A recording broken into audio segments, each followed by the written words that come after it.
Buenas a todos, este es nuestro video número 3 de número complejo. Nos faltaban explicar un par de cositas. Una de ellas es la exponencial compleja, por ahí tenemos la definición, tal cual como está en el libro. Dice que para todo número z de la forma más bi, complejo, definimos e a la a más bi como e a la a b. O sea que paso de lo que llamo exponencial compleja a la forma polar del complejo. Eso cumple un par de propiedades. El libro pide para demostrarlas. Acá está demostrada la primera de las propiedades. E a la alfa por e a la beta es igual a e a la alfa más beta para todos números alfa y beta complejos. Yo para demostrarla hice lo siguiente. Tomé dos números complejos, alfa y beta, el primero de la forma a más bi y el segundo de la forma c más di, y consideré la suma. ¿Qué es la suma de alfa más beta? Bueno, es la suma de las partes reales, a más c, y la suma de las partes imaginarias, b más d, multiplicado por i. De esa forma voy a calcular lo que es e a la alfa por e a la beta. Cambié alfa y beta por los complejos que consideré. El e a la a más bi lo transformé utilizando la definición de la exponencial compleja. Hice lo mismo con e a la c más di. Después acá lo que hice fue la multiplicación en forma polar. Eso hay que mirarlo en el libro, que había quedado para ser estudiado. Se multiplican los ρ y se suman los argumentos, por eso queda esta multiplicación acá, y la suma de los ángulos. Y el producto de potencias de igual base, acá estoy trabajando con números reales, así que vale que mantengo la base y sumo los exponentes. Por lo tanto llegué a esta igualdad.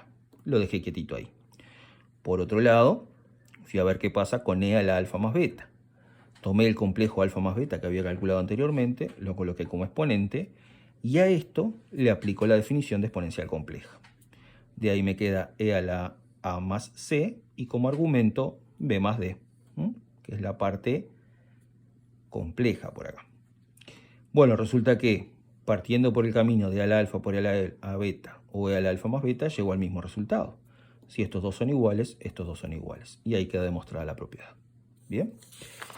La segunda propiedad es la división. E a la alfa dividido e a la beta es e a la alfa menos beta para todos alfa y beta complejos. Demostración a cargo del estudiante, como siempre. La segunda definición bien importante que hay de números complejos en este capítulo es la definición de logaritmo neperiano de un complejo. Y lo define de esta forma. Para todo número complejo distinto de cero, distinto del nulo, definimos el logaritmo neperiano del complejo z como otro complejo w, solo si se cumple que e a la w es igual a z. Bien. Hacemos un par de ejemplos para ver de qué se trata eso. Lo primero, calculo el logaritmo neperiano del número menos e. Entonces digo, el logaritmo neperiano de menos e es un complejo de la forma w. Al complejo w lo llamo a más bi. Bueno, si solo sí, sigo la definición. E elevado a la w me da el numerito que tengo acá, que es el z. Entonces lo que hice fue tomar esta primera parte, que es e a la a más bi, y lo transformé utilizando la exponencial compleja. Eso es e a la a y como argumento b. Tomé el complejo menos e, o el opuesto de e. Bueno, ese complejo escrito en forma polar es el complejo e pi. Recuerde que el menos e, ¿verdad? Si hacemos sistema cartesiano, está en la parte negativa, o sea, está atrás del eje OI, por lo tanto ahí tengo el módulo es e y el ángulo pi.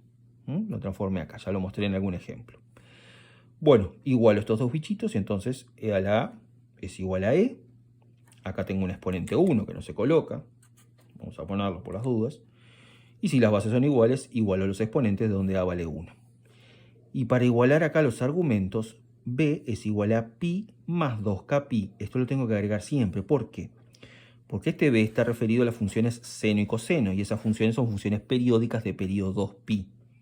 Por lo tanto, tengo que agregar eso. Eso va a quedar mucho más claro cuando hagamos la unidad de trigonometría. Lo vuelvo a explicar. Lo único que hice acá fue sacar el pi de factor común. Entonces me queda que el número b es pi multiplicado por 1 más 2k, con k un número entero.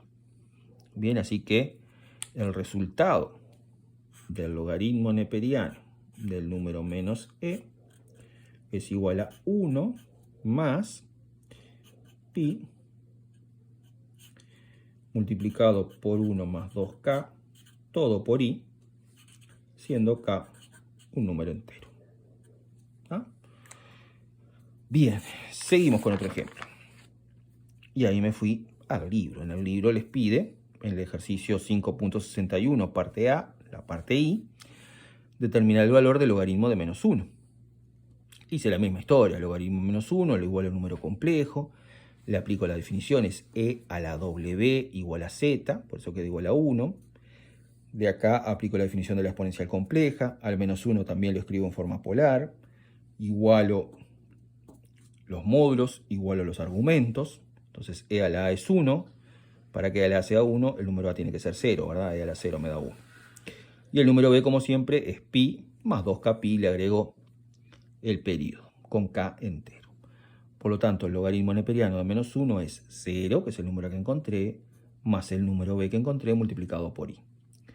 Lo otro que hice fue volver a escribirlo sin el 0 y sacando pi de factor común y agregándole que k es un número entero. Bien, por acá está la verificación. Ustedes la leen, la miran por ahí. Si hay alguna pregunta, me la hacen después.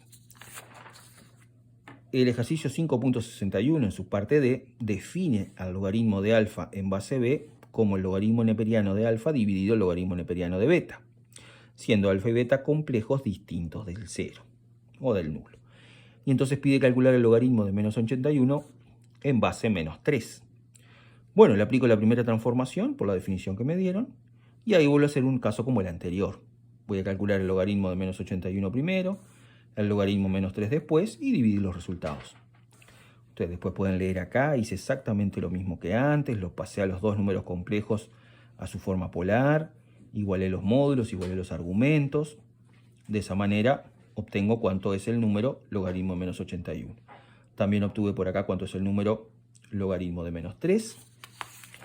Y con esos dos numeritos,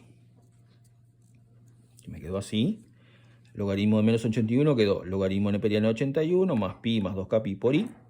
Y el logaritmo de menos 3, logaritmo neperiano de menos 3 y el mismo argumento. Bueno, ¿cómo hago la división de números complejos? Multiplico y divido por el conjugado del denominador. Fue lo que hice acá. Después es simplemente empezar a aplicar propiedad distributiva, alguna otra cosita más, y separar en parte real y parte imaginaria. Y queda esa cosa hermosa que está ahí. Tarea domiciliaria, esto es lo que tienen que entregar en el correo de esta semana.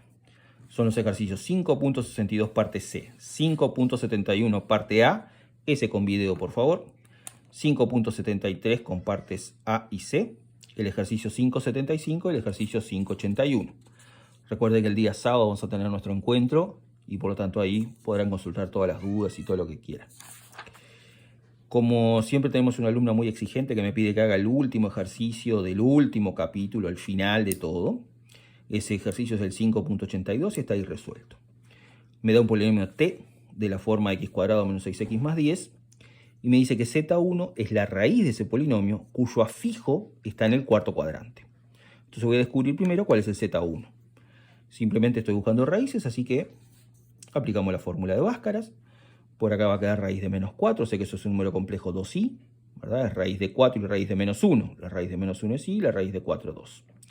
Separamos con más menos y dividimos y nos quedan estos dos complejos, 3 más i y 3 menos i. Los representé gráficamente, 3 más 1i y el 3 menos 1i. Llamé x2 a este y x1 a este. Es decir, los afijos tengo uno en el cuarto cuadrante y uno en el primer cuadrante. Como el que me interesa es el que está en el cuarto cuadrante, el x2 pertenece a ese cuadrante y por lo tanto me quedo con el z1 siendo el complejo 3 menos i. ¿Qué es Z2? Z2 es un complejo tal que cumple esta ecuación. Entonces tome un Z2 genérico de la forma A más BI. Acá es el opuesto de Z1 que habíamos encontrado antes, por eso acá dice menos 3 menos I más 2 veces el Z2 igual a 9 menos I como me lo plantea la ecuación.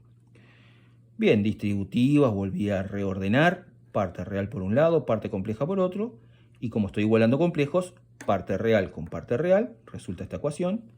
Parte imaginaria con parte imaginaria resulta esta ecuación. Resolviendo las dos ecuaciones encontramos que A vale 6 y B menos 1, por lo tanto tengo el complejo Z sub 2, que es de la forma 6 menos I.